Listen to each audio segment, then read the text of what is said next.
Pandian store சீரியல்ல வந்து அரசி காந்திமதிய பார்த்து நீங்க என்னையும் உங்க பேரனையும் சேர்த்து வைக்க முயற்சி பண்ணுறீங்க என்று கேட்கிறார். மேலும் எனக்கு அவர்கிட்ட பேசுறதுக்கு ஒண்ணுமே இல்லைன்னு சொல்கிறார் அரசி.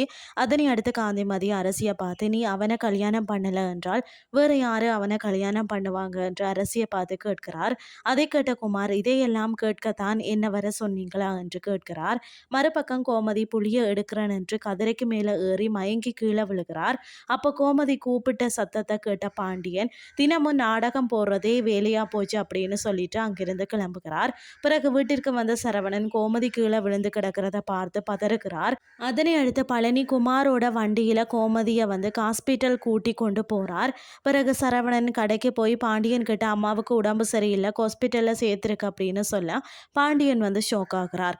மேலும் அம்மாவுக்கு இன்னும் நினைவு திரும்பல என்று சரவணன் சொல்ல பாண்டியன் உடனே ஹாஸ்பிட்டல் போகலாம் என்று சொல்கிறார். பிறகு டாக்டர் ஹாஸ்பிட்டல்ல அவங்கள ஒரு தரம் கவனிக்கலையா என்று சொல்லி பேசுகிறார்.